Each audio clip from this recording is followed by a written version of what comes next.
They're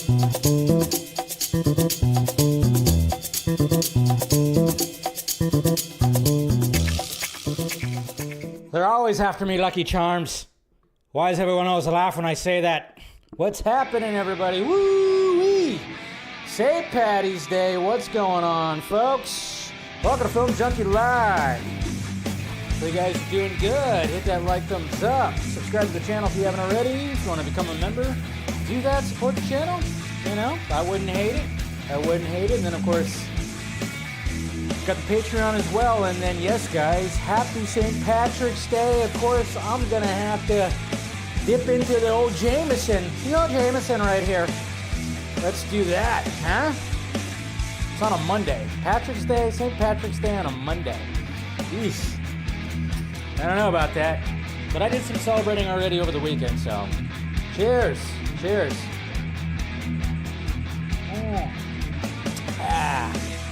Let's get a little Irish in us, huh?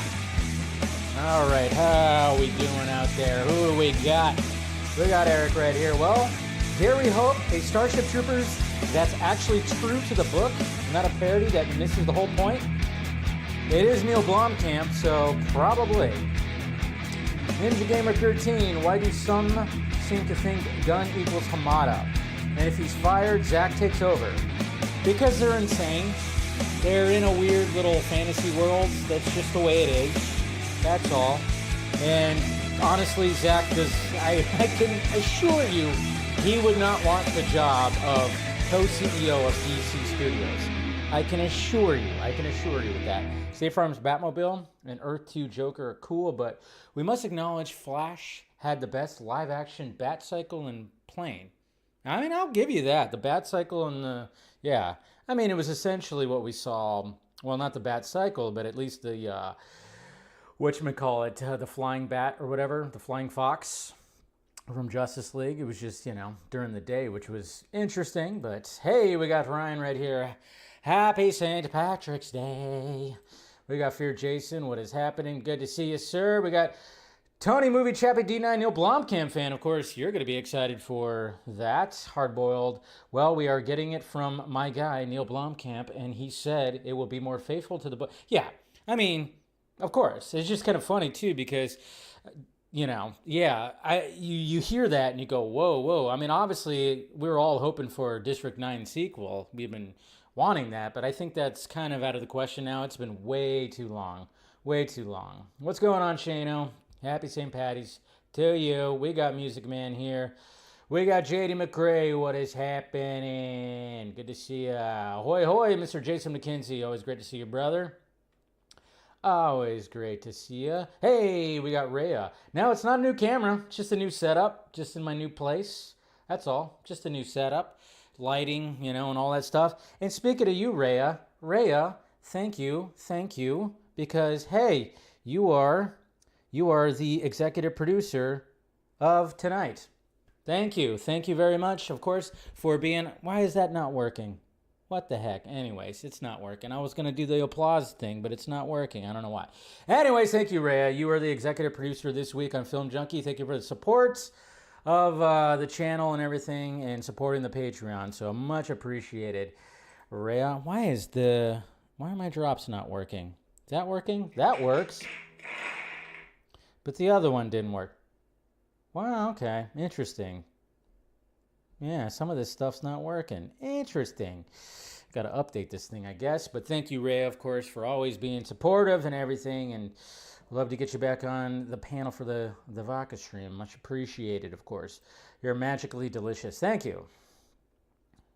Let's see, what else we got? Drinking non-alcoholic red wine. That's like drinking decaf coffee. What are you doing, Ryan? But, you know, I get it. Did you see what Den of Nerds Josh said about Gunn Superman? I'm sure it was it was something that was very positive, right? Because that's all that guy's been saying. Right? He's been saying nothing. Ever since that Gunn kind of called him out, he's been saying nothing but positivity about Superman. So I'm sure it was big time positive. Right, D-Man? I'm sure. But of course, now he's a champion to, of course, those loud people in the Snyder community. That's for sure. What's going on? We got Super Batsy right here. What's happening, sir? Happy St. Patty's Day, Max. Yeah, I need a State Farm sequel with Harley Quinn. I know, right? I wonder what she would look like and all that stuff. They probably would full-on Jester outfit because, again, they were really going for that Batman the Animated Series vibe, which I loved. So, and hey, Dean Parsons, happy St. Patty's Day. Can we get the, yeah, hey, hopefully that'll happen. You know, it's probably not going to be for a while. I think the perfect time to release it, though, is next year. 10-year anniversary. Do something with it. I don't know. I know they're hard up for cash, but just a little scratch to finish some things, and then that's it. Always. No, thank you, Rhea. Thank you. Always great.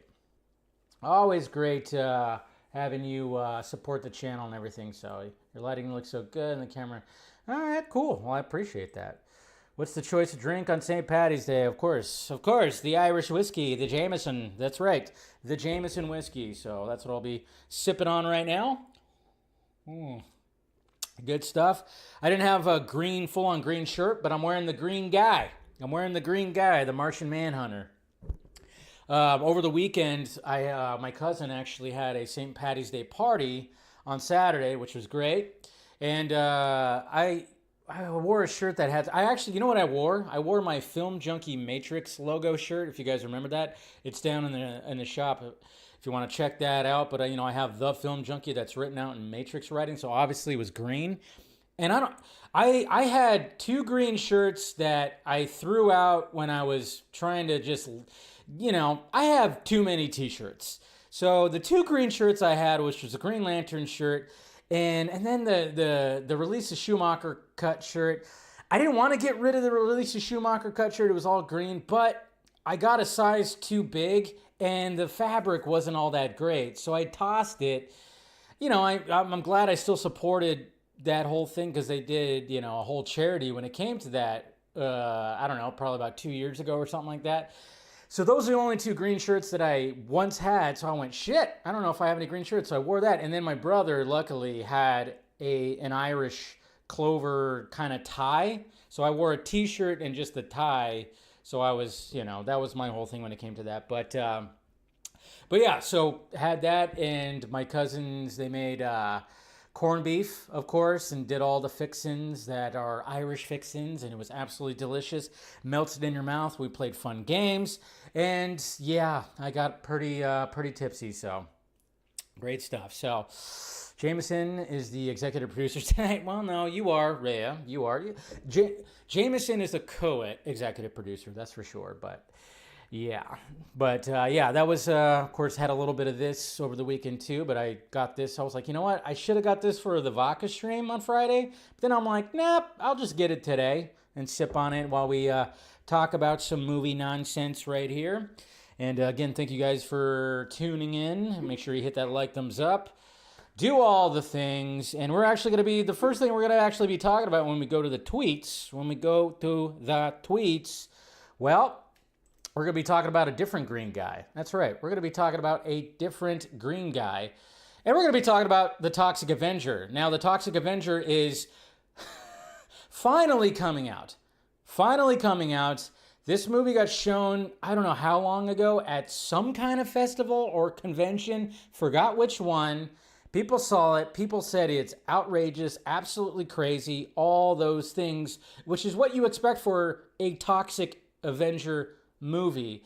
But then, of course, Entertainment Weekly now has a first look after it's been picked up by Snyderverse, who is going to distribute the film because no one else wanted to.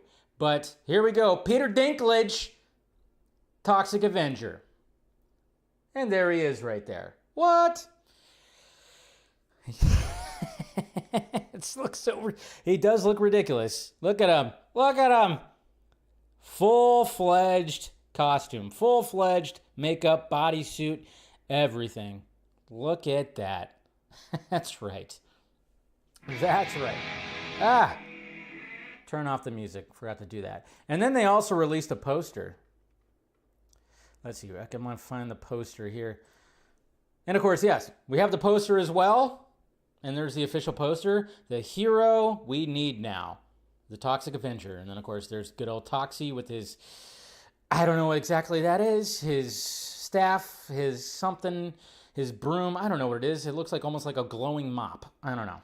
But there he is. Good old Toxie right there. Peter Dinklage. It's going to be crazy. I forgot that Kevin Bacon was in it. Elijah Wood is in it. Pretty crazy. It's got a pretty stacked cast. It's so weird, though, how people just... There was just companies that did not want to distribute that film. But then we got Cineverse that's going to be helping with that. And I already predict that it's going to make its money back probably in the first weekend. It's going to be one of those things. I bet you. Calling it now. Yeah, that's right. It is a mop. Thank you. Yeah, it's his toxic mop. His toxic mop. All right, what else we got here? Okay, so this. So we got Snow White coming out this weekend, and naturally we've talked about how, well, you know, they had the premiere, and they specifically said that during the premiere, when it comes to press on the red carpet, they specifically did not want to have Rachel Zegler nor Gal Gadot to talk to press because of controversies that have happened. And essentially, we all know about the controversies with Rachel Zegler, kind of just like poo-pooing the actual story, the story that was created for Snow White in the past, and just basically coming off as not so great. And then, of course, political stuff, not so great either. When it came to saying that certain voters of the current president, hopefully they don't ever have peace and stuff like that, of course, which she deleted. And then, of course, you have Gal Gadot, who is Israeli, and then, of course, things that she has spoken about when it came to little, conventions of being on stage. So controversy on both sides. But it is interesting, and I've always said this, because when you look at how times are right now, especially when it comes to politics and things like that, when it comes to all the arguing and all the things that are out there when it comes to politics especially, you got people on the right and the left, and they live in two different realities. They are watching two different movies, and then you have most people who are in the center that are kind of like going, wait a minute, what? You're seeing that? I don't even get what you're seeing. And right here, I retweeted this because I went right here, because this guy right here named Billy Binion, he says, it still kind of amazes me sometimes how certain people in this country just live in completely different realities. And so we have the first one. We have the first screenshot that he posted right here. Rachel Zegler controversies. Trashed the original film, trashed half the country's politics, other woke nonsense. Gal Gadot's controversies is a Jew. Okay? So you have that one right there. Now you almost have an exact same framing of a tweet, but it's on the opposite side. Gal Gadot controversy supports ethnic cleansing and genocide, believes in ethnostates. Rachel Zegler controversy, skin is brown. Those two tweets are crafted the exact same, but they are leaning on entirely different political spectrums, that's what's so funny. And that is so true of what that guy said, is like, people just live in two different realities. They're watching two different movies. And it's just kind of crazy. It's just kind of crazy when you see that. I mean, that was a great example right there of how everything is when it comes to just so... It's almost like it has to just be the extremes on both sides, when mainly people are not the extreme on both sides. Like somebody like me is looking at Gal Gadot and going, hey, she's Israeli. I kind of get that she's going to stand with Israel and stuff like that. I don't think she actually wants a bunch of, children to be killed in a bunch of genocide. It doesn't seem like that's going to be the case right there. And then you got Rachel Zegler. I'm not looking at it because of her brown skin and she's Snow White. No, I'm just, when she talks, I just go, stop talking. That's all. And she's just kind of has that spoiled brat-ish kind of personality that we've seen. That's what I'm looking at. So that's what's so funny about that whole thing. It's just crazy. Just absolutely crazy. But hey, that's where we're at right now, folks. And of course, Snow White coming out this week. Of course, I'll all be talking about it. I talked about it a little bit last week, but be talking about it more this week because, yeah, that's the movie everybody's going to have their eyes on. That's what everybody, and naturally, people on the right want it to, crash and burn. People on the left want to lift it up. I'm just going to go, all right, I'm going to go see it. Obviously, you guys know my history with my good old buddy, Rachel Zegler, and the fact that, you know, she called me the fun police that one time on Twitter, called me out, and then, of course, her people who love her came after me, and that was a fun day. That was actually a pretty fun day, but hey, what can you do? Release the Zegler cut. No, man. And what else we got? Oh, did you guys see the new trailer? Did you guys see the new trailer for the Ultimate Dad movie that's coming out this year? 100% coming out this year. This is going to be the Ultimate Dad movie. Obviously, it's essentially Top Gun Maverick on the ground. I mean, just even starting off this trailer, the way it starts. Some people look at Sonny Hayes. Sonny Hayes. They see a guy who lives in a van, a gambling junkie who missed his shot. The best that just never some was. of these shots right here. I mean, this looks like a blockbuster fucking movie right here. Possibility. And if you don't love me now, you will never. My Rook is a phenomenal talent. Ooh, looks good. We don't have to watch the whole thing, but yep, F1. That's going to be great. That's going to be absolutely fantastic. You can just tell. That's going to be... I mean, I think that Lilo and Stitch is going to be the biggest movie of this year. Just from what I'm looking at, I think Lilo and Stitch, just seeing what I'm seeing on social media, it just seems like people are buzzing about Lilo and Stitch. But I think this is going to be that sleeper, not a really sleeper hit, but this is going to be that movie for, like I said, it's a dad movie. It's the dad blockbuster movie. So this movie actually might do pretty well. It actually might do pretty well. I think it will do well. But we'll see. We shall see. We'll see what happens. But, you know, we don't have to talk about that. We'll talk about that with the box office, of course. But we'll talk about this. We'll talk about this because we already started kind of talking about it when it came to the opening of the show. Starship Troopers. That's right. Starship Troopers. We're getting a new Starship Troopers, and that's pretty crazy. Who would have thought? I mean, I probably thought when I watched it, I don't know, that long ago, I was thinking maybe they could do a follow-up again. I mean, they have done sequels that were very much just direct to video, and what's his name did show up in one of the sequels. He returned as Rico, and yeah, but when it comes to doing another version, it's like, okay, well, in comes Neil Blomkamp. New Starship Troopers movie in the works from Neil Blomkamp. That's right. And when you say Neil Blomkamp, you go, okay, sign me up for that. Sony is behind a new adaptation of Starship Troopers from District 9 director Neil Blomkamp. The project is not a remake of Paul Verhoeven's 1997 film, but rather will go back to the 1959 source material. So you're getting the source material. You're not going to get a cheesy moment. Now I just kind of wonder, will he have Casper Van Dien show up in another role, little cameo, Dina Meyer? Do we really need what's her name? I actually saw a tweet. It was funny because I saw a tweet that somebody was watching Starship Troopers for the first time, and they said, like, they're only like about 20 minutes in or something, and they said, I already hate Carmen. And I retweeted, and I'm like, that's the right response, because Carmen sucks, okay? She sucks, okay?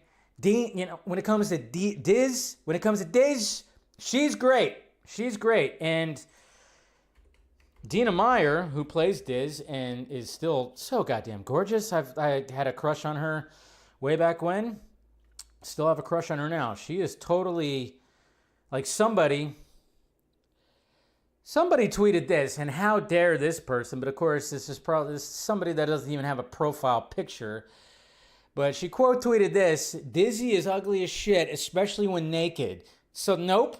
And then Dina Meyer quote tweeted, so I guess dating is out of the question. And then she even posted like a little video right here. I'm like, are you serious? You think that? You think... Oh, this is great. You think that's ugly? I don't think so. She's aging like a fine wine. And then of course she put Dizzy and Starship Troopers. So, yep. She's still rocking, but yeah, Carmen Carmen should have died, not Dizzy. That's for damn sure. I think we could all agree with that Dizzy should have, because she was a badass. And Carmen she was, who knows? Fuck Carmen, man. But yeah, so that was cool. That was cool. I'm glad she's leaning into that. And then, of course, Casper Van Dien on Twitter, he changed his profile to Rico, to Johnny Rico. Oh, let's talk about, okay, man, I tell you what, man. 2014, let's talk about 2014. Can we go back? Can we go back to 2014? Because, holy shit, 11 years ago, I saw this cinema scene right here. They posted this tweet and asked, what's your favorite movie from 2014? And man, it was that year. And they posted, obviously, they have like a little collage of movies right here. And holy shit, what a year. What a year for movies, guys. Interstellar, Whiplash, Gone Girl, Nightcrawler, The Grand Budapest Hotel, Fury, and Birdman, which of course won Best Picture. And my choice, guys, Whiplash. That was my favorite movie of 2014. Interstellar, a close second. Nightcrawler, a close third. Birdman, probably fourth. Fury, fifth. Gone Girl. I mean, it's very hard. It's very hard to even rank these because they're so goddamn good. I was just kind of think, but it could rotate. It could rotate, but Whiplash just hit me more than all the other ones. But like I said, Interstellar is like a close second, and Nightcrawler hit me pretty good too. So it's just such a great year for movies right there, man. I saw that, I was like, geez, all those came out in 2014, 11 years ago. Oh my God, it's ridiculous. How is that? How can that even be? Let's see, what else we got? Oh, let's see. I need to make a correction. Well, first off, okay. Well, you know what? I'll talk about that in a little bit. We'll do like that all in one stretch here. Let's see. Because it has to do with Zack Snyder, with a thing that he actually retweeted. And then, of course, what he posted, which I talked about last week, but he actually retweeted something else. So let me get to that. Let's first talk about, speaking of David Ayer, because obviously Fury was part of 2014 movies I just talked about. But we have David Ayer posting this right here.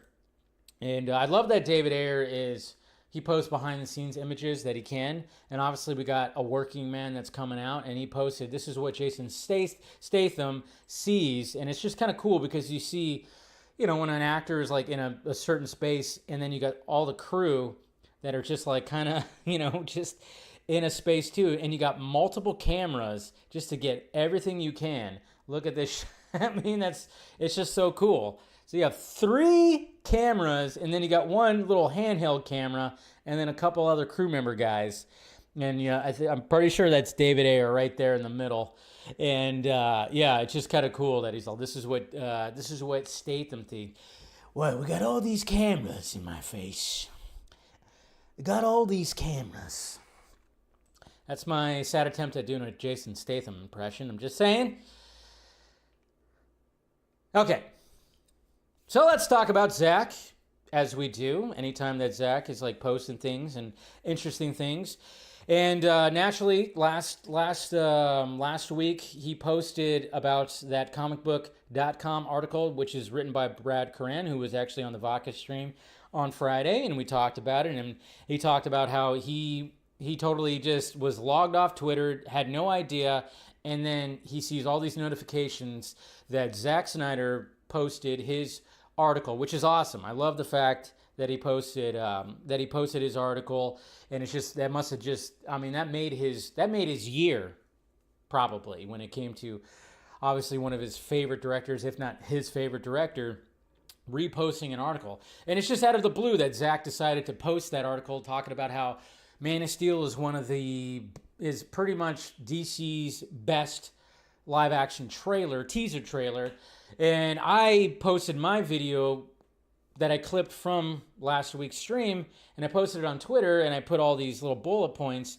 And naturally, I got a lot of Snyder haters, of course, showing up in the mentions, and which was nice because usually it's Snyder, the diehard Snyder fandom that is in my mentions giving me shit, but this time it was Snyder haters that were giving me a lot of shit. And of course, naturally, I just do that thing where I just kind of stir the pot a little bit, push back, be a little bit of a mocking smartass when it comes to all that. A lot of fun, always a lot of fun. But we had something else I did not realize. Did not realize that also Zack retweeted someone who posted, and someone who posted a video, not their video. I wish they would have actually credited that person, but I think eventually they did credit the person who made this edit. But Zack also reposted this after he posted the cool stuff tweet right here. And then of course, he posted this video right here. So then I was like, oh, what the hell is that? Was that edited by that person? No, not necessarily, because then there was like people started going, oh, hey, here's where that video came from, and it is from Ilya TS. So pretty popular on YouTube, over 200,000 subscribers and everything. And here's the video right here that Zack posted. I'm not gonna watch the whole thing because it's over 5 minutes, but essentially just doing a nice little edit when it came to Zack Snyder's Justice League and showing everything. And they've heard it. What? And then, of course, there's an ad. How brutal. dare you, sir? We're gonna be underwater for weeks. Anyways. But yeah, it just kind of goes through things leading up to Zack Snyder's Justice League. Very well done. Very well done. There are enemies coming. It will.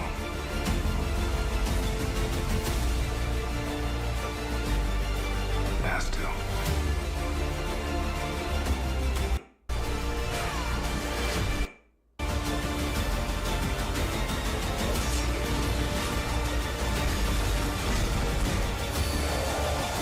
Yes!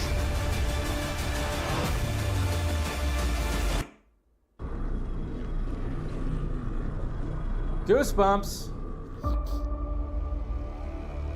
There you go. Ilya. And then it says, restore the Snyderverse. And he posted that a few years ago, of course, when that was all the buzz right there. So, yeah, posting all that, posting that. Now it's pretty cool. So, Zack, of course, going like, hey, yeah, this is cool. This is a cool little edit. It stirs the pot a little bit. I mean, of course, there were people that were fucking with people. I had people in my mentions that were fucking with each other. Somebody was saying something about like, oh yeah, it's actually going to be restored. I was hearing this stuff and blah, blah, blah.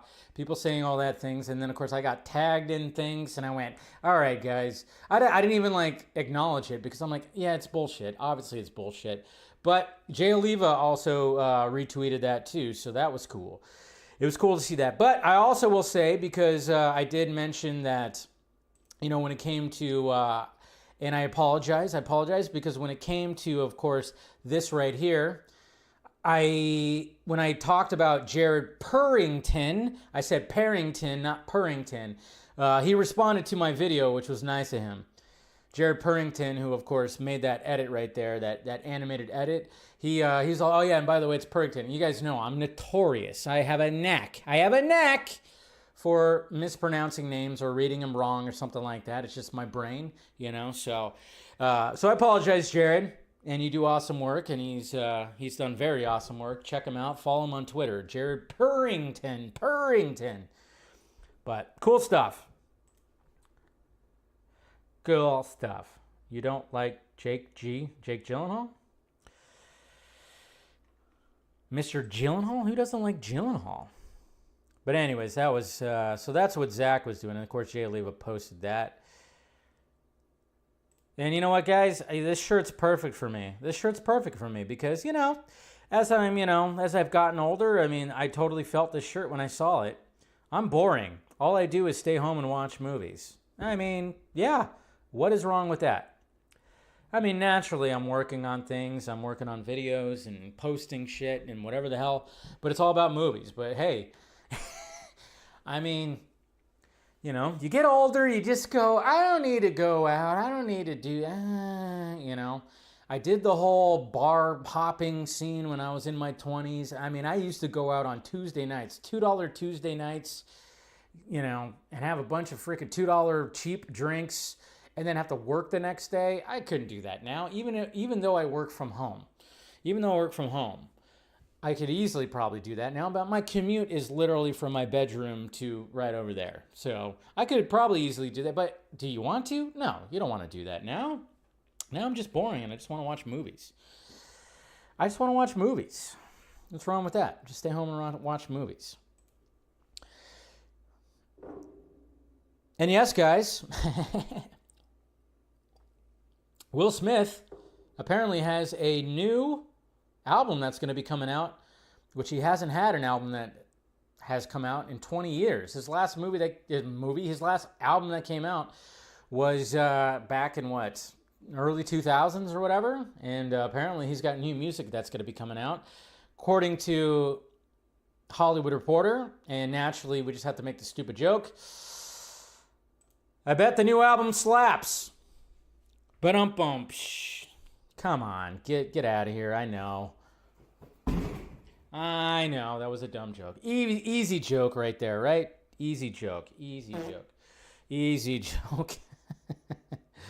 Oh, well, I had to. I mean, a lot of other people made that same joke too. It's not like I was the only one, but probably does. Probably does slap. And then, yes, guys. So, I posted last night. I posted my first reaction to The Electric State. So I watched The Electric State last night, and I was kind of curious because, you know, when they released the concept art for The Electric State, which of course is based off a book, when they posted the art, it looked pretty cool. And of course, it's the Russo Brothers. I'm like, okay, maybe this could be something pretty cool.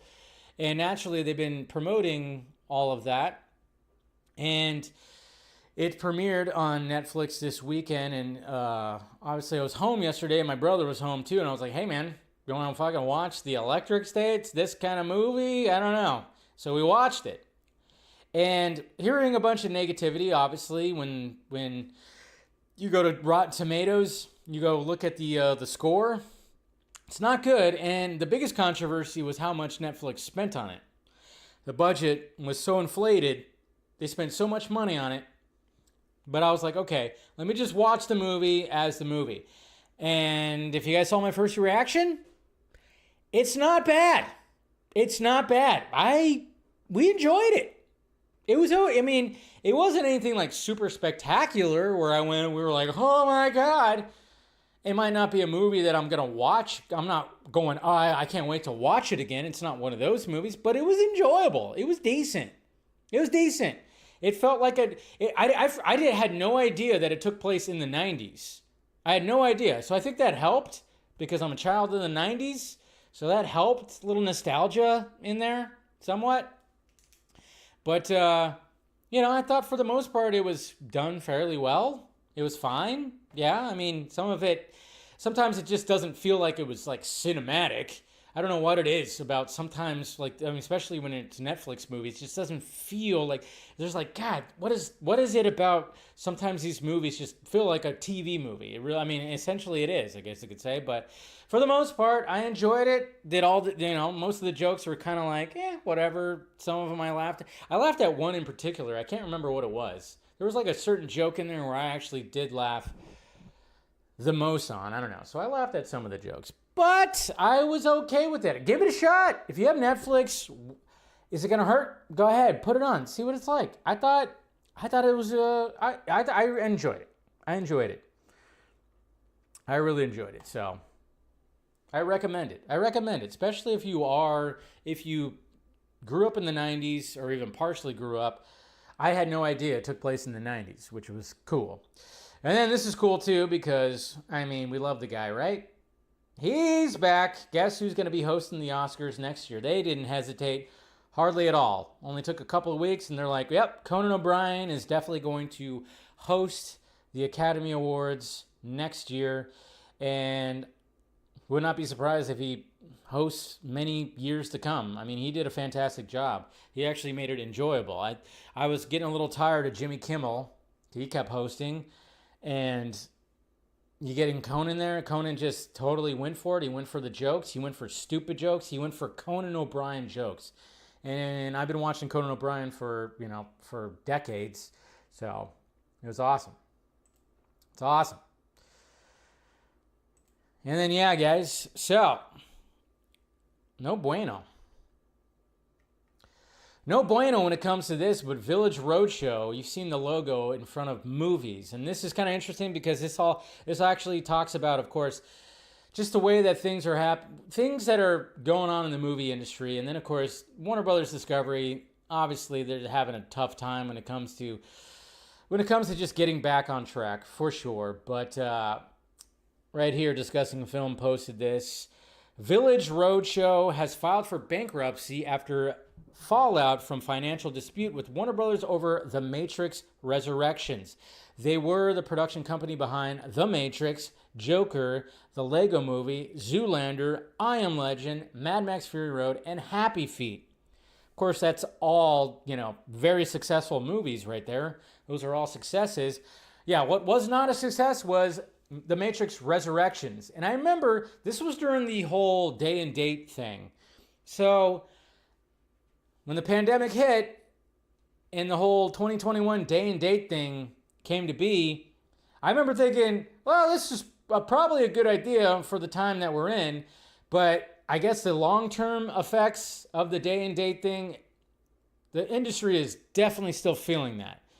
It sounded like a good idea at the time. I was supportive of that idea, but at the same time, I'm one of those guys that was still trying to go out to the movies. I was still trying to go to the movie theater. Some people just stayed home, of course, mainly, probably, and they didn't even bother. But then at the same time, I know there's a lot of blame that wants to go with that. But then at the same time, when it came to Matrix Resurrections, I enjoyed the movie, but at the same time, I could see why people just kind of went when it came to that. I don't know. But then, yeah, with all the stuff that happened with that and the money they poured in and then the fact that it just didn't make money and it essentially obviously flopped, and then they were hoping it was going to be some kind of, hey, it's going to draw money on HBO Max, and it apparently probably didn't. And now Village Roadshow is filing for bankruptcy. And, hey, soon Warner Brothers will too. Well, you never know. Jesus Christ. Jesus Christ. And what else we have? Okay, so let's talk about this again. My God. Sadie Sink, obviously we know that she's going to be in Spider-Man 4. She's going to be in Spider-Man 4, and they didn't reveal who she's actually going to be playing. And then naturally, people were starting to do that thing that we do on the internet, especially when it comes to comic book movies. Who's she going to play? Well, she's got red hair, so naturally a lot of people are going, maybe she's actually going to be playing the actual Mary Jane Watson. And then, of course, you have the people who are sticklers out there that want to just call people racist because now, oh yeah, we already have an MJ, but you guys don't like this MJ because she's, she's got darker skin and blah, blah, blah. People like to do that, and it's just like, no, because that's not Mary Jane Watson. That is Michelle Jones. That is a different type of MJ, so maybe this could be something from the whole multiverse thing. Who knows? Probably not going to be the case. Who knows? But when it came to a lot of people saying that she's playing Jean Grey, that's where I kind of went, what the hell? Why the hell would they introduce Jean Grey in Spider-Man 4? Just didn't make any sense, and she was actually asked about this. Sadie Sink, when asked if she's playing Jean Grey in the MCU. This is news to me. The rumors are really cool, though. It's a great character, so that's cool to read. So in an interview, she was just like, oh yeah, that's news to me. Naturally, she could be taking a page out of Mr. Andrew Garfield's playbook, but it just doesn't make any goddamn sense that she would be Jean Grey. Why would she be Jean Grey? Why would Jean Grey be just in Spider-Man 4.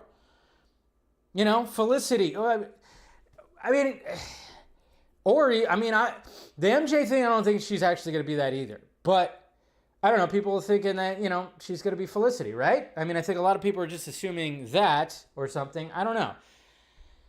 Lady Venom, somebody said something like that in my mentions at one point too, and I'm like, no, that's not going to be the case either. But it just kind of just shows you how people they're matching the hair. They're just going, she's a redhead, so who's a redhead out there? And I'm just going, I mean, she'd probably be a good Jean Grey, but it wouldn't make sense to introduce her in Spider-Man 4. So definitely not that. Get that out of your heads. Just because she's a ginger, don't mean she's playing Jean Grey. And then, sorry to tell you this, Saw fans, but Saw 11 that was announced last year, well, no longer happening. That's right. Saw 11, not happening. It's not happening, and you know what? I don't know. Apparently, there's some squabbles that are happening with Lionsgate and another production company. It's totally dead, the source says. The source tells us it's 100% over, almost a year now. And obviously, they released this before when it showed like this right here. The game continues. In addition, Saw stars Tobin, Bell, Shawnee Smith, and Costas Medilor were going to be returning for this and everything. So what happened? According to the source, everything went sideways in January of 2024. The producers started fighting. While one producer attempted to plow forward with the film, the other put up roadblocks.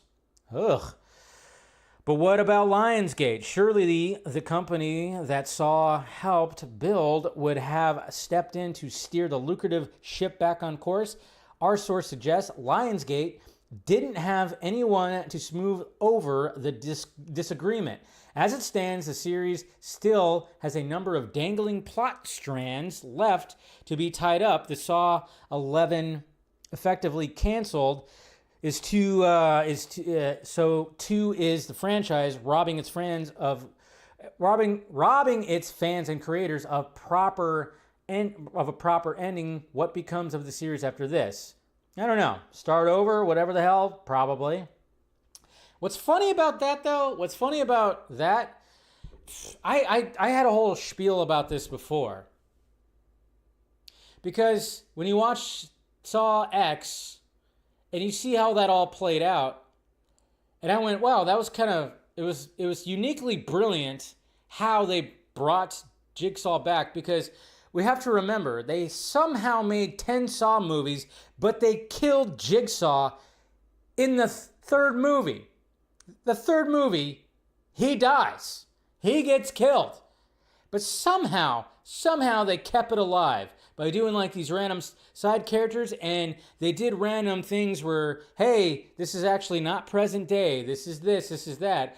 And then they essentially turned Jigsaw into an anti-hero with Saw X, and how they handled that whole thing, which I thought was brilliant. I thought it was absolutely brilliant. I was like, oh, so that's how you keep bringing Mr. Kramer back, is you do the time thing, and you're like, oh, this is before, and then this is, oh, I see what you did there. Now you're making them push back against really bad people and everything. So interesting, but 10 movies.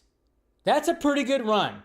For a movie that was made for barely anything, with James Wan and Lee Winnell, who just wanted to make a cheap horror movie, they successfully made this franchise. We don't need it anymore. Yeah, if they end up rebooting it, which they will, they're going to end up rebooting something with it.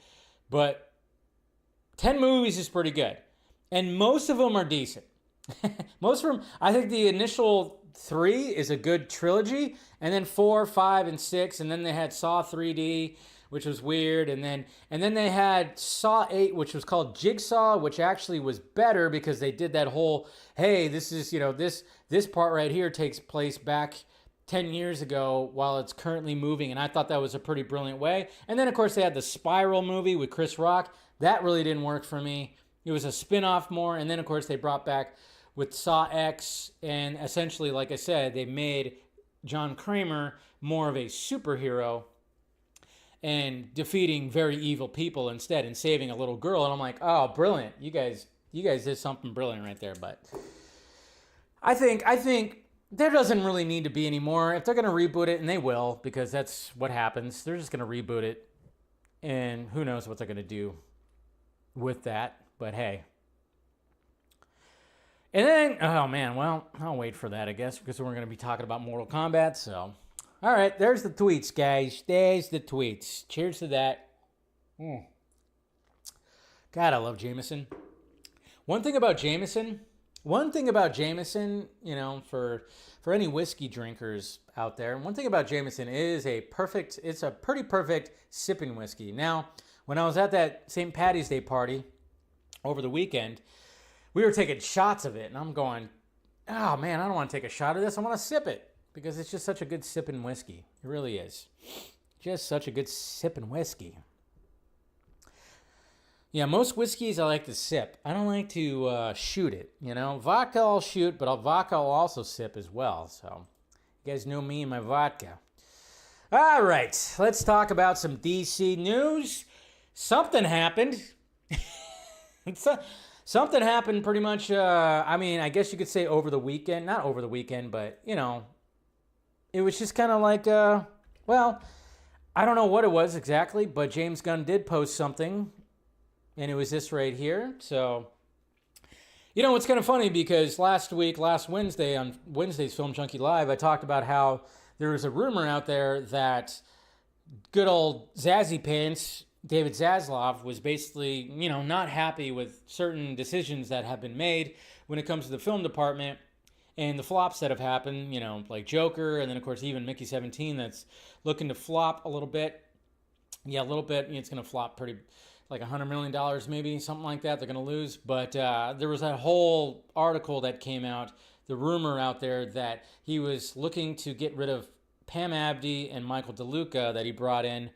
And the rumor was that he was actually going to appoint Peter Safran as the, you know, for that film department, even though he's co-CEO of DC Studios, which kind of didn't make sense to me. It's like, why, when a lot is riding on the DC property, why would you want him to go over here?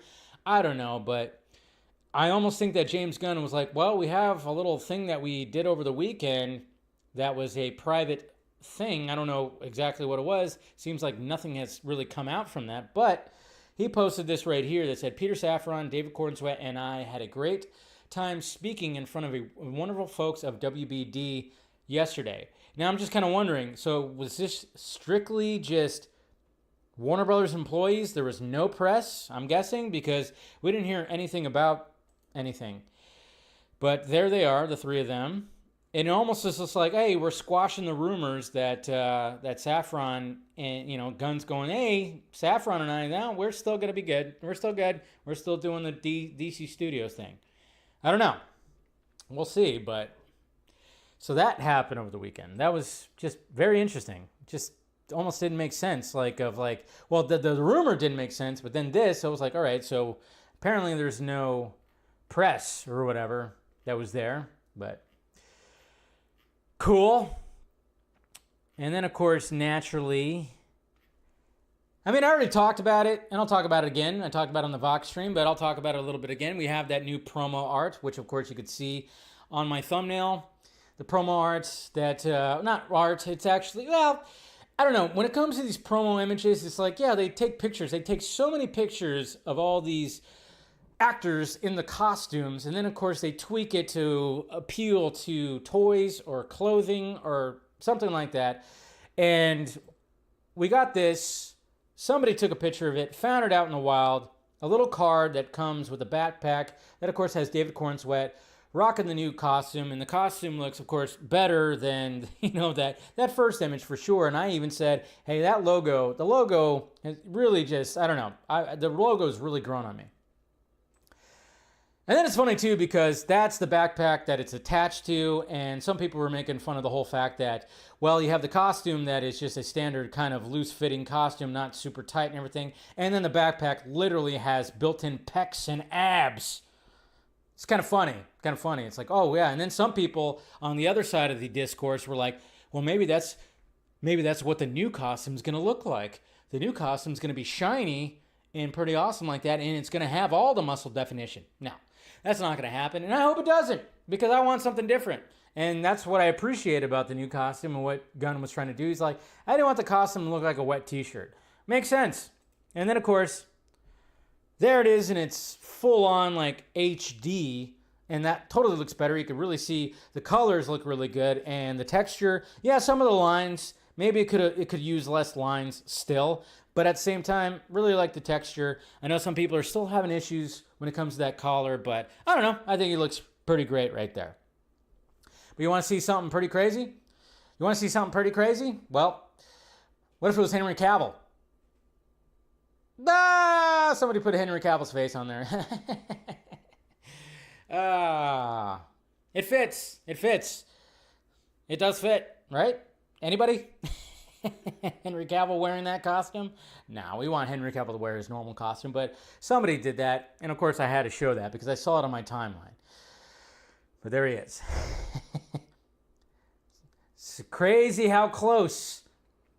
But again, you know, when people are just like going, oh my God, David Corenswet looks like Cavill. It's like, no, they just look like Superman. They look like Superman. That's all. That's all. They both look like Superman. When you actually compare those two images, they don't look, they're very distinct in their own looks, but they look like Superman. They just look like Superman. And then of course, well, we have this right here. Do you guys know who Jason Ritter is? Well, if you know who John Ritter is, who is an icon, who of course was part of Three's company, he got added to the cast of Lanterns. Variety confirms Jason Ritter has joined the cast of Lanterns as Billy McCone, which is interesting because I thought what's his name was Billy McCone. His character is described as a good-looking charmer who does his father's bidding. Capitalizing on his family's reputation, he clings to his small-town ego and has everything to lose. So good old Jason Ritter. And his little TikToks and stuff are funny. But he looks like his dad, John Ritter. Let's see. Let's see. I like what he posted. So Jason Ritter, this is what he posted to confirm that he is part of Lanterns. He did this right here, which looks really cool because it's like a little film logo, but then of course he made it green and it looks like the Green Lantern logo. So he confirmed it right there, which is pretty cool. That's right, eight Simple Rules. Yeah, I didn't really get into 8 Simple Rules. My mom used to watch that, and I'd watch some episodes, and it was funny. I mean, that's where Kaylee Cuoco came out of. And then, of course, the infamous State Farm commercial with all the Batman characters, Bateman versus Batman. Of course, we have behind-the-scenes look at all of them right there. There they are. There's that little rogues gallery right there with Poison Ivy, Riddler, Two-Face, and of course Joker, who everybody was raving about his look right there. And got a list from DC Film News right here. Poison Ivy is Abby May, Riddler is Josh Mayer, and Andrew Tippy is Two-Face. And we all know that Josh Harp is the Joker, and we of course got more images right here. Hey, new subscriber. Thank you, Ted. So we got more images of them right there. There's Two-Face. Looks interesting. Got a close-up of Mr. Josh Harp right there. And, of course, everybody's just going, yeah, if they're going to do a DCU Joker, make it look like this. There, of course, is Patrick Bateman. Jason Bateman. This is not American Psycho. But, yeah, there he is in his costume. And then, of course, there's Poison Ivy. And then, of course, there was even the behind-the-scenes video of all of them. Looking pretty awesome. I think you know what? I mean, as much as I love the Joker, I also really love the Riddler's suit. I really like the Riddler's suit. And then the three of them, look at that. Look at that face. Look at all their faces. My God. I'm telling you. That's a cool little, like, trinity right there, not gonna lie. But see, and then of course, if you were wondering who Batman was, no, it was not Will Arnett, which some people thought it was and even sounded like Will Arnett. No. That person is actually right here, whose name is Nicholas Hayner. Nicholas Hayner, who of course was part of Captain America. He was a stuntman on Captain America Civil War. He played Batman. The Batsuit was made by Ironhead Studio, the same company that of course crafted Ben Affleck's suit in Batman v Superman. So there's the guy right there. That's what he looks like. That's who is under the cowl. And that's who made the cowl, which the cowl looks really good. And, honestly, the Bat costume looked pretty good, too. Looked pretty decent. Not bad. Not bad at all. Not bad at all. So, just an awesome commercial, and it just took the world by storm. And then another shot of Josh Harp right there. Look at that. Jeez. I mean, wait till they get a load of me. It's looking like a pretty good Joker. And one thing I found out about Josh Hart that maybe is not out there, but I posted about it. Josh Hart was actually in Joker 2. Crazy. He was a gang member in Arkham. He was in Joker 2, little, obviously in the background, or no, not a speaking role, but from what I gathered from a conversation I had with somebody is, yes, he was in Joker 2, but his scene got deleted, so you don't see him in there. So, I mean, I think after what happened, well, probably a good thing, right? And then we have some behind the scenes training pictures from Paolo Maschiti. But, the trainer of David Corenswet and pretty much the entire crew of Superman, when they were training to get into that super shape, he posted some behind-the-scenes images. There's Mr. Corenswet right there. Meditating, stretching. Looking pretty big. Looking pretty stocky already right there. And then, of course, we have Lex. We got Eddie, and we got Nicholas right here. I mean, Jesus Christ. Nicholas. Dude's looking pretty studdy. He's a stud. He's a tall Lex. And he's wearing a Creature Commandos sweatshirt. That's pretty good. And then, of course, the ladies. Getting done with their workout. And, look respectfully, gentlemen. Look respectfully. But, yeah, the ladies right there, of course, getting their workouts in. And looking pretty good. Oh, gotta love that. Because I remember, when they were posting images when it came to the ladies, man. You gotta look respectfully. It's hard not to. It's hard. Yeah. Anyways, okay. So now we got Colin Farrell. Which, of course, playing the Penguin in Matt Reeves' Batverse. And we're all kind of wondering what's going on with Sergeant Rock. And, of course, we've got Luca. I can never say his name right. Guadagnino? Anyways, you know who I'm talking about. Luca. Good old Luca. Who has become a name. He's become a name. Of course, he did Challengers. He did that queer movie with Daniel Craig. And then, naturally, Daniel Craig was rumored to possibly being Sergeant Rock in the Sergeant Rock movie that Luca is actually going to be making. But then it was revealed that, he dropped out. But then James Gunn and everybody, when they were talking about that during that press event that they had, he basically said, we never were in contact with Daniel Craig. So that was actually false. And now, who knows if this is actually real, but Colin Farrell is now, Colin Farrell is in talks to star in Sergeant Rock for DC Studios. Luca is directing the World War II war movie based on the comic book character. Now, they do mention some things in here that basically say that there could be some scheduling conflicts because Colin Farrell does have some movies that are going to be coming out later this year that are specifically for award season. So if he's going to have to shoot, he's going to also have to do press to do all that. So who knows? The movie indeed puts Rock on track for a shoot this summer in DC Studios' production hub in England. The deal makes Farrell If the deal makes, Farrell would play of course, the tough as nails leader of the Easy community, or company, not community, but yeah. This Sergeant Rock movie is crazy. And then, of course, I see the people that are complaining about it, always complaining about it, which it doesn't make... It's so funny because I don't know how many times I have to, I always say this about this Sergeant Rock movie, because you see people going like, Jesus Christ, we're getting a Sergeant Rock movie before we get a Batman in the DCU, before we get a Wonder Woman, before we get this, before we get that. And it's from, it's from fans of a certain Zack Snyder. And I'm just kind of going, do you remember 10 years ago when people were complaining that, oh my God, we're getting Batman introduced into a Superman sequel as well as Wonder Woman, and then also Aquaman, Cyborg, and The Flash are also getting introduced in their own movie before they actually get their own movie? They're going to be in a group movie as opposed to their own movie? What the fuck?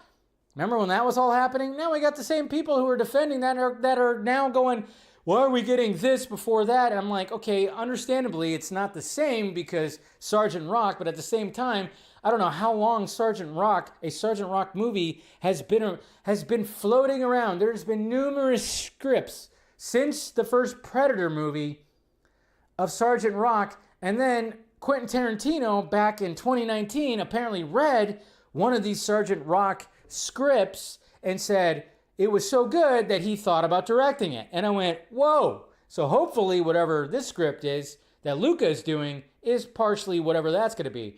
But again, I keep having to say this and just go, yes, I get it. Eventually we're going to, of course, get that Batman and Wonder Woman and all the heavy hitters, sure.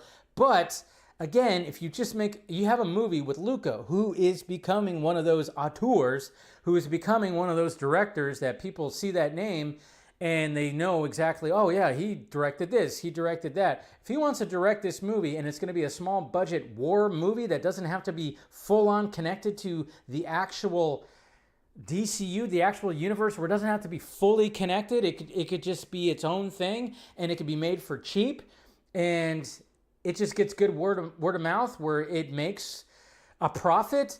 That's a W that they need right there. And I'm all for that. Don't do the Marvel formula. I'm starting to think that people that were worried that James Gunn was coming in to do the Marvel formula, now they're complaining that he's not doing the Marvel formula.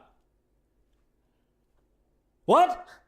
I'm trying to keep up here. I'm trying to keep up. You guys were thinking that he's going to do the Marvel formula, and then all of a sudden he's not doing the Marvel formula, and now you're complaining that he's not doing the Marvel formula. Make up your mind. That's all. That's all. That's all. I was just kind of going what the hell? Just if the script is killer and the movie's killer and you don't need to watch it, or you don't need to watch other movies or Creature Commandos or anything else to go watch this movie. You don't have to do homework, which is something that Gunn has emphasized.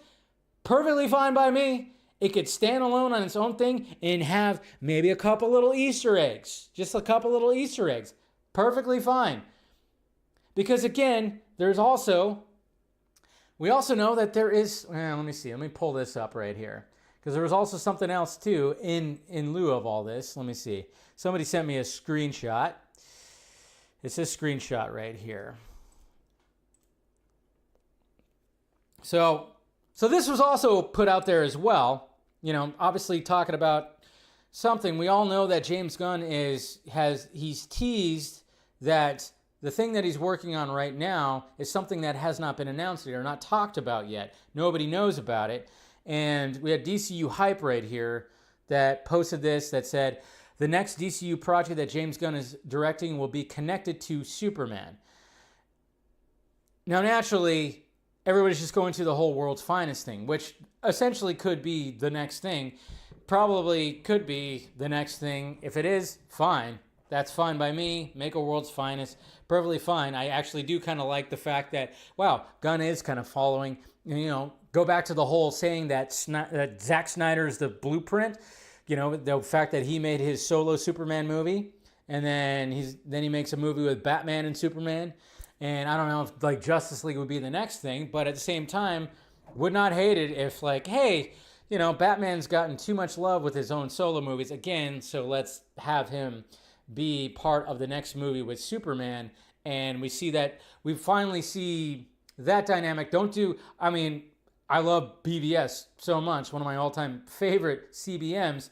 Love the fact that they're fighting, and it's very much like The Dark Knight Returns. But hey, if you want to do something where they actually do full-on team up for the entire time, so we get that dynamic of bumping heads, fine by me. Fine by me.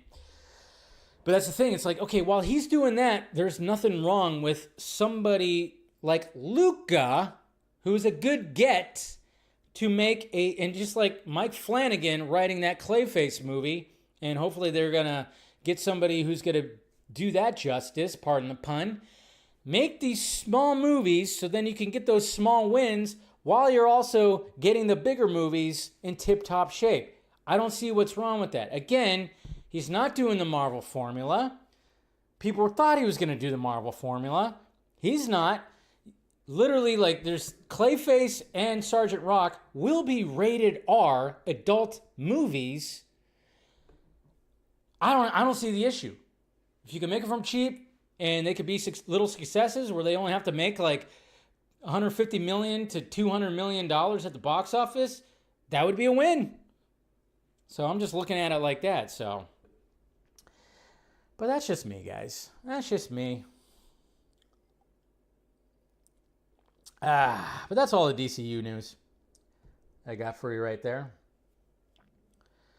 It's got to be crypto. Got to be crypto. Would rather have Superman and Batman team up than fight each other. Yeah, we've already seen them fight each other. They don't need to fight each other anymore. I mean, there could be a little bit of a squabble, whatever, but, they don't need to fight each other. Zack nailed that with BVS.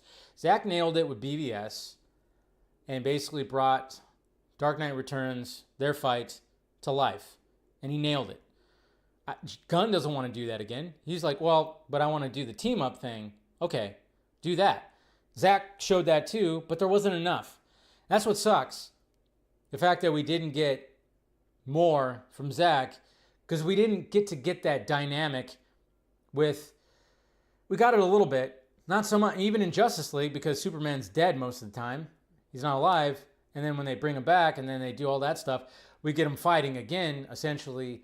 But we don't get that much of an interaction, even with that final act. Yeah, he lifts them up out of the hole, and then we get that awesome scene at the end where they're moving everything back into the Kent farm, and then he says, how'd you get the bank? How'd you get it back from the bank? You bought the bank.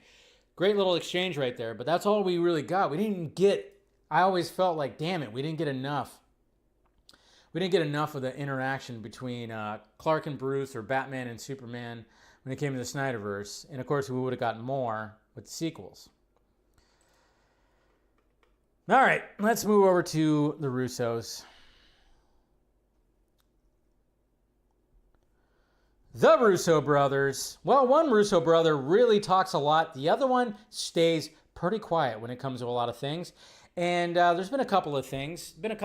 Here. First off, the leaking of the concept art for supposed Avengers Doomsday that everybody was freaking out about. And this is why people just can't freak out. You can't freak out about this stuff. And sadly, people just don't do that. They just start freaking out, and then all of a sudden they start building up things in their head, and that's what a lot of people are doing. That's why I made the joke that with all the concept art that got supposedly leaked out for Avengers Doomsday, people were just like making it seem like this was going to be the greatest comic book movie ever. No. Concept art is concept art. Who knows? And according to the Russo brothers, they said that wasn't our concept art. So, for those people. Do I have that? Sorry to break it to you. And I was like, yeah, it's concept art. Most of the time when concepts get out there, I mean, he's probably lying his ass off for sure, but sometimes, usually those concepts don't end up making it in the final product. But we have this article right here from The Times. The Russo brothers, Marvel is killing cinemas? No, they've kept them open. Woo. So there's some things in here that talk about this. Some of the quotes right here, and some of the things that a lot of people were actually talking about. Like, for instance, talking about Harvey Weinstein. So right here, we have, this trend was started by Harvey Weinstein. He vilified mainstream movies to champion the art films he pushed for Oscar campaigns. Popular films were winning Oscars before the mid-90s. Then Weinstein started mudslinging campaigns. It affected how audiences view the Oscars because they've not seen most of the movies. We're in a complicated place. Things we should all enjoying collectively. Wait, what does that say? Things we all should be, I guess, enjoying collectively, we instead punch each other in the face over. So he's talking about Harvey Weinstein is the reason why the big movies don't get recognized when it comes to award seasons. Like this argument that Marvel movies were killing cinema. Well, Marvel movies seem to be keeping cinemas open for quite a long time. He's not wrong about that. But now we're getting to a point where is it enough, and has it plagued smaller movies, which I guess we could say that it definitely has. And then, of course, they talk about the electric state. And then, we got those two letters that everybody's not a fan of, and that is AI. The electric state touches on the AI subject. Indeed, the brothers used AI for voice modulation in the film, something any 10-year-old could do after watching a TikTok video, says Joe. He adds that the use of AI is rife in Hollywood, but that people are scared to admit it. There's a lot of finger pointing and hyperbole because people are afraid, says Joe. They don't understand, but ultimately you'll see AI used more significantly. Also, AI is in its generative state now, where it has, as we call them, hallucinations. You can't do mission-critical work with something that hallucinates. That is a reason self-driving cars haven't taken over, or why AI surgery is not taking place worldwide. But in its generative state, AI is best suited towards creativity. So that was another thing, too, that they were talking about. And, of course, that's pretty much it. So the whole thing of AI, I mean, I'm not going to lie. I'll generate some AI images to help with, like, my thumbnails. I've actually, even just to help, like, geez, I can't figure out what am I going to title something, and I'll use it as well. If I can't help it figure out, I'll use that. But I never use it fully. It's just a creative tool. Even Zack Snyder's talked about that. How, like, you know, we all have these phones, but yet we don't have like a million movies online. Not everybody's just, you could do so much with this phone now. You could literally shoot, he's done it. You could literally shoot a movie, but there's not a million films out there that look cinematic because, you know, not everybody knows how to utilize these tools. And it's kind of interesting because, you know, like I said, I'll utilize it if I'm like going, I need a specific image of somebody, and then I'll type it in, get that image, cut it out, and then add it to my thumbnail. And it's like, yeah, that's just what I do. Same thing when it comes to when you see the captions in my little clips. I'm not typing all those out. No, I have a program that uses AI to decipher what I'm saying, and then it helps put that. And then, of course, I shape it and put it in there and make sure it's correct. And I understand what he's saying right there, because it's not in the... You can't just like do things. There was something that even came out today. I think it was from China, but they were basically taking images, existing images, and it was basically moving the camera, actual images that are from like movies or TV shows or something like that. And then the camera could actually move the camera, like make the camera rotate around that. It was kind of creepy, but it's moving along. It's crazy. It's crazy how much it's moved along. But so a lot of people didn't like that for sure. But at the same time, he knows that it is a tool that people are using. They used it for modulation of voices. Now, did people lose their jobs over that? Doesn't sound like it, because it's not like they created the voices. It sounds like they took the actual human voices and they just used some kind of software to sound it more robot-like. I don't know. That's what it sounded like to me. I don't know. But yeah, but AI, still very scary. Still could be scary stuff. I used the Grok today for something, and I did the deep search thing. Holy shit. That thing was... that thing was pulling up all kinds of, I was like, holy, because I never used the deep search thing, and that just freaked me out. Freaked me out a little bit, I'm not going to lie. So they talked about that, and let's see, what else did they talk about? Yeah, there was a couple other articles. I'm just going to say it because I remember reading it on, on Twitter. Another thing they actually talked about too was, of course, being asked about Avengers, of course, saying that the concept art, not theirs. But then they talked about Robert Downey Jr., and they did, and I think we all kind of knew this was, of course, it wasn't just going to be nothing, but they did mention that, yes, Tony Stark's death does play into the story when it comes to Doctor Doom. Duh. Of course that's going to be the case. There's no way that they were just going to be like, no, we're not even going to acknowledge Tony Stark. No. They know exactly what they're doing. I think a lot of us were like, no. They're going to use that as some kind of story point, which of course is going to be great. That's why people are going, holy shit.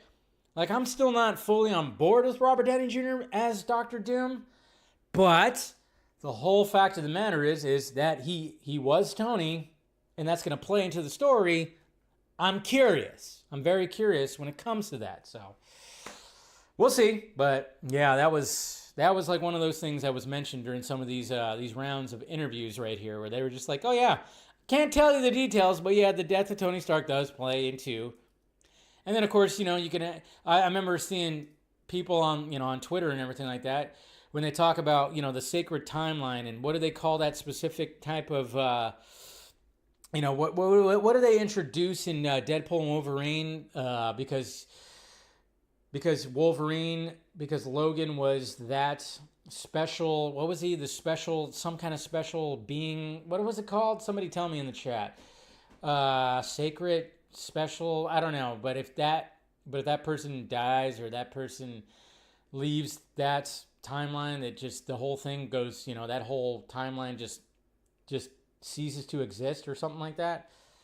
Anchor being. Thank you. It's the anchor being. Damn it, I just realized I didn't hit record on my goddamn thing right here. Whoops. Totally forgot. Oh well. The anchor being, yeah. So, I mean, they're probably going to play into that too. That's what that's what a lot of people were actually thinking as well, so. All right, so that's enough with the Russo brothers. But, like I said, give the Electric State a chance. It is not bad. It's nothing. It's not some cinematic marvel, like I said on my first reaction, pardon the pun.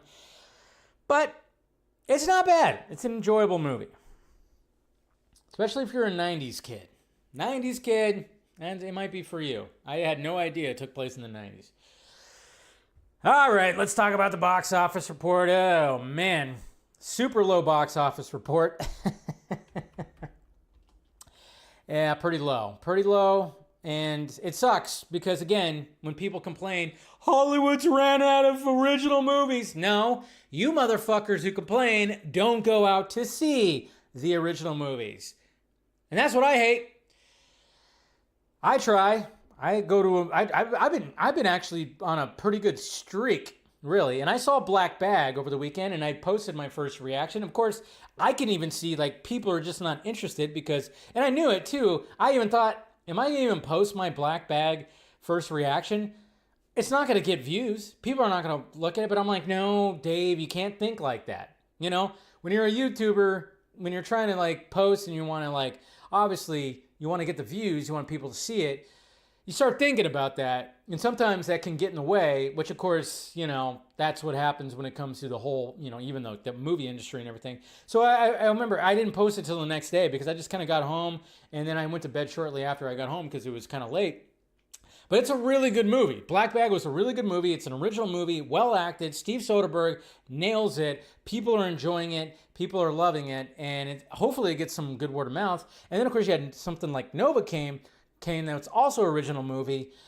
And people are really enjoying that. Fun action comedy movie. Way less of a budget. I think it was only like a $20 million budget. Black Bag was a $50 million budget because it had a lot of star power and locations and everything. And then, of course, Mickey 17, also an original movie. That is going to be losing Warner Brothers about $100 million.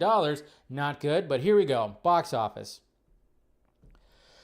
Here's the box office right there. So Novocaine made $8.8 million domestic, but like I said, it was like a $20 million budget. 10.6. So if it gets to 30 million, it's perfect. It's pretty good, and it probably will make a sequel if that's the case. If it makes 30 million, but then you got Black Bag, only 12 million worldwide, so a little bit more. But I'm hoping this gets a good word of mouth because this was a really good movie. This is one of my favorite movies of the year so far. Mickey 17 is up there, and I don't know what else. I'm trying to think of what else came out. But this movie is really good. It's really good. And then Mickey 17 sits at $90.4 million. That had like 100 and something, 110? More than that? Probably, I don't remember. Doesn't say right here. But it sucks because I really enjoyed it. It was a really original sci-fi movie. Wasn't perfect, but hey, I still really enjoyed it. It's going to be a cult classic, but it just kind of sucks. Again, we have all these original movies. We had the Marvel movie that came out. Even that Captain America Brave New World, that's not even going to make $400 million. It's not even going to make $400 million. It's at 389.1. Remember, I was going every week. I kept on going. Is it going to make 400 million? Probably not. So I think Marvel Studios is also losing money on this. I think Fantastic Four, I'm kind of wondering how Thunderbolts is going to do. Thunderbolts might do better. I don't know. Who knows? Maybe it will. Probably not. I don't know. But Fantastic Four, of course, that one's going to be. And I forgot that Looney Tunes movie came out. The Day the Earth Blew Up, a Looney Tunes movie. And that wasn't technically Warner Brothers. Right here it says Ketchup Entertainment? Ketchup Entertainment? What the fuck is that? Ketchup Entertainment? Oh, I can't look it up. Ketchup Entertainment. Very strange. Look at that. Ketchup Entertainment. Interesting. I mean, I'm sure Warner Brothers still has some association with that movie, but Ketchup Entertainment. I know. Where's Mustard Entertainment? Mayonnaise? Not really a big ketchup guy. Not a fan of ketchup. I like mustard.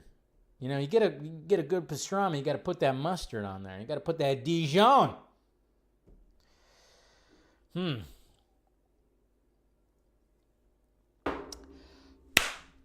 Mortal freaking Kombat. Where's the trailer? I need to see this trailer because the first one was not that good. I mean, the first one was not that good. We know that. They kind of cheesed up the whole thing where it's like, wow, this Cole guy that you guys made up for the movie, he should have been Johnny Cage. And now we have Johnny Cage in the second movie. And then, of course, you had Todd Gardner. He kept teasing. It was like he was like teasing. Let me see. Where's that tweet? I'm going to find the tweet. He just did it. Look at it. Right here. This was at 112. 112. I mean, naturally, obviously, I'm going to show you guys the images that came out, but it was like, what the hell? I thought the trailer was going to be coming out. And there was a rumor that maybe that there was going to be a new Mortal Kombat trailer, but apparently not. I don't know. Maybe it'll be here tomorrow. Could be that. I don't know.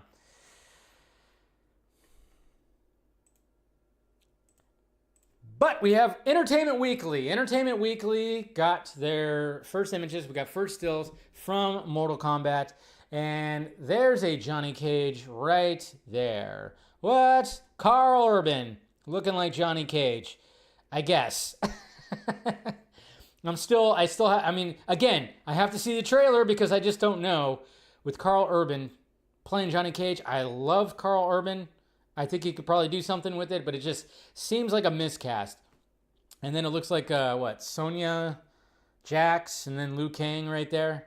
Liu Kang's looking pretty good. What's his name is Liu Kang. Even though Liu Kang should be the star of this whole thing, it's kind of weird that, okay, you're not going to... All right, Liu Kang was the star of the initial games. Katana! Wow. That's quite a get-up for Katana. She got her little fans right there. I forgot what the actress's name is right there, but she's pretty hot. I'm just going to say that right there. And then Shao Kahn. Shao Kahn. That mask and helmet looks pretty damn good. It does. So we got the Shao Kahn, which was teased in the first one, of course. Shao Kahn. And then the last, and certainly not least, we've already seen him before, but we got, of course, Scorpion coming back. And he's looking pretty badass. Looks like he has two little harpoony thingies right there, so that's pretty sweet. Doesn't look bad. Doesn't look bad, but again, the best part of the first one was the Scorpion and Sub-Zero battles. The opening battle and the last battle. I mean, basically the opening scene with showing the origin story and then the showdown at the end. That was the best part of the first Mortal Kombat. The whole stuff in the middle was... The way that they came up with how you get your powers was fucking stupid. It was stupid. You got like they're eating dinner and Kano gets his fucking power because he's such a douchebag. So Kano gets like a fucking thing put into his eye. He gets the Kano eye, and then all of a sudden now he's got like his secret little power. It was just ridiculous. I don't know. I'm like going, God, maybe they'll stray away from that. But what's funny is Cole, the character who we followed in the first one, he is not really represented here. I don't think he's gonna be a starring role in this. That Cole character, I don't think he's actually going to be a star in this one. Maybe a little bit. I don't know. I think it's Carl Urban. I think Johnny Cage is going to be the main focus in this one, because I think they realized that, oh shit, not many people liked that Cole character. But hey, we'll see. That's my guess. Could be wrong. I could be 100% wrong. I'm just saying, because nobody really liked that character, and everybody thought he should have been it was just like another version of Johnny Cage, but he was a cage fighter. He was just kind of like a rundown cage fighter as opposed to a rundown movie star. So, I don't know. I think maybe they might sideline him a little bit. I hope they do. I kind of hope they do, because I didn't really like that character either. But all right, let's go ahead and let's go to Twitter questions now. Seeing the Twitter questions right here. Okay, not too many. So we got Eric right here. Well, Dave, we already know the Penguin has proven how well Colin Farrell can disappear in a role.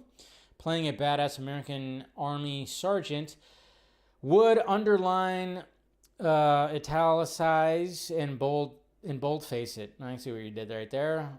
Has the man gotten an Oscar yet? No, he got nominated for the Banshees movie.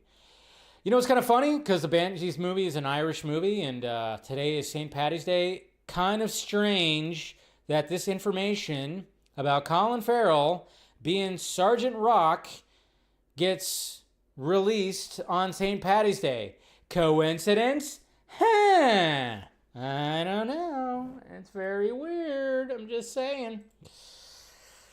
Devin Wooter, hey Dave, not going to lie, the first look at Mortal Kombat 2 pictures, it looks really good. I just watched Hellboy the Crooked Man. Do you have a favorite scene from that movie? I mean, like I said, it gave me some John Carpenter and Robert Rodriguez vibes. Again, it was enjoyable. I actually was okay with it. Let's see. Do you have a favorite scene from the movie? It's a shame that no one's supporting Mickey 17, but these are the same people that won the original movies. Exactly. It's like, almost like they wait to see, like, hey, what are people saying? Okay, I'm not going to go see it because they can't think for themselves. A lot of people on the internet can't think for themselves sometimes. Darkness Under the Wind. Dave, how would you feel if the Batsuit for the DCU Batman, whether it's Bruce or the mantle is passed to Dick or Damian, it looks similar to this? I mean, the cowl, not bad. The cowl, not bad, but I don't know. I think they should do less armor. I mean, the one thing why I love the Batfleck BVS costume, and that's my favorite live-action Batsuit, is because, yeah, it's got armor, and it's armor, but it doesn't look like armor, you know? I don't know, the armored look, of course, you know, and then, of course, you fast-forward to the Flash, and he's just wearing all kinds of just padding, but I don't know. I just want it to look less armory. I don't know. I kind of almost want it to just be like something like Batman I want the blue. I want the navy blue. I think that would be the way to go. I think they should do the blue. But just take a page out of what they made when it came to the BVS costume, because even though it's armor, it didn't quite look like armor so much, you know? Cooper Knox, with Jonathan Majors kneecapping any chance of having his career revived. Yeah, I thought about talking about that on tonight's show. Maybe I'll talk about it on Wednesday's show. But yeah, there's Jonathan Majors is trying to make his comeback, and something happened where something came out where it actually probably made it worse. So maybe I'll talk about that on Wednesday's show. Ant-Man 3 is starting to become the most pointless MCU movie with each passing day. I agree with you on that. I really didn't enjoy that movie, and I love Paul Rudd, and I just was so disappointed in that movie. And we got Kenny, super excited for Superman. Yep. And then, hey, Dave. Sad Warner Brothers removed the entire Looney Tunes library from Max. Of course, you realize this means war. Yeah, that's kind of interesting. Because children's programming not... Yeah, so, okay. So you brought up that, and I'll round up the show when it comes to that, because I didn't talk about it with the initial stuff, but... Yeah, apparently Warner Brothers, Max is no longer going to have Looney Tunes and Sesame Street stuff. And I was like going, okay. I mean, if no one's watching that anymore, and because you guys got to realize, it's so funny. Because when I saw that, I didn't really want to comment on it because I was going, when was the last time I just put on Looney Tunes? Being a child of watching Looney Tunes. I haven't watched Looney Tunes. I can't remember how long I haven't watched Looney Tunes. So when people get all up in arms, I just kind of go, were you actually watching all this? Were you one of the people that were constantly having Looney Tunes on in your background? Were you showing it to your kids? Because from what I gathered from, I don't have kids myself, so maybe I'm the wrong one to do this, but I'm just observing. I'm an observer, guys. I observe my friends and family who have kids. They're not showing their kids Looney Tunes or Sesame Street. They're showing all the new stuff. They're pulling up YouTube. They're showing them just shit that I've never even heard of. So, my whole thing when it comes to removing all that stuff and them focusing on more adult, again, they have people that are analyzing every little fucking thing. So if they're looking at it going, yeah, nobody's watching this stuff right here that much anymore. They're watching all this kind of stuff. So yeah, let's just remove that from the, I don't know. But then at the same time, I struggle with hearing that, because then I go, oh wait, is Looney Tunes just gonna not exist anymore? And then I worry about that, because I'm like, no, it can't be completely deleted. Don't delete it completely. Please keep it around somewhere.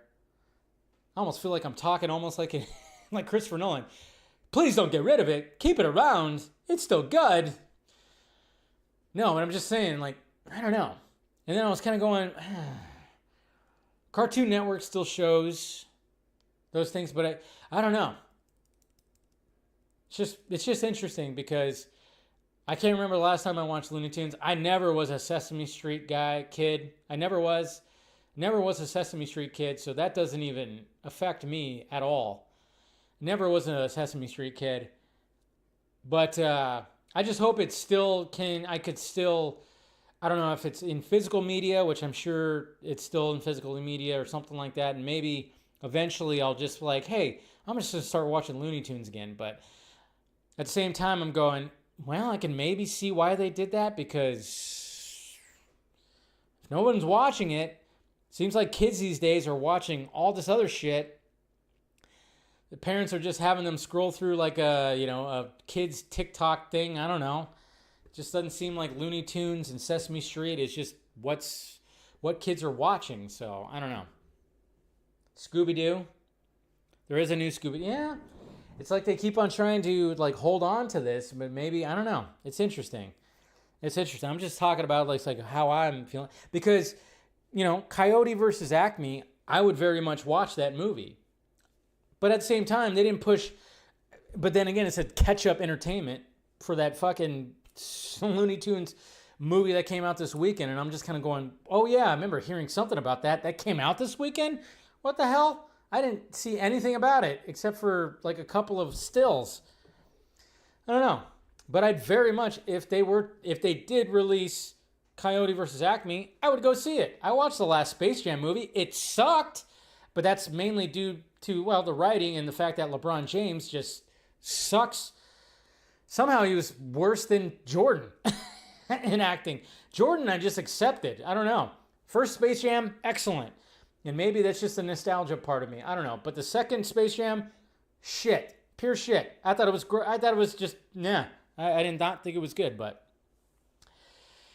anyways, I don't know. We'll see what happens when it all comes to all that. I don't know. People freak out about that. Then I'm just kind of going like, when was the last time you sat down and watched Looney Tunes? All right, guys. Thank you guys, of course, for spending some time with me, spending some Irish time. I'll take another little, to celebrate St. Paddy's Day, I'll take another little swig since I was done with my glass. Cheers, guys. I mean, it's Monday. What can you do? But cheers anyways. Like I said, I had some really good corned beef and a Reuben sandwich this weekend. Good stuff. Good goddamn stuff. Hit that like, thumbs up. Subscribe to the channel if you haven't already. If you want to become a member, we do a members-only stream after every Wednesday. Support the Patreon. I do a post-show. I post a post-show video on the Patreon where I talk about the show and talk about certain things for about 5-6 minutes. So that's on the Patreon. That'll be on the Patreon tonight. Sometimes I forget it and it'll be on tomorrow morning. And then, of course, soon we'll do a Patreon member stream where you guys can actually come on and we can have a conversation, be part of the panel. So maybe doing that this weekend. I'm not sure. We'll see. I might have a thing this weekend. I'm not sure. But all right, guys. Love ya. And I'll talk to you later.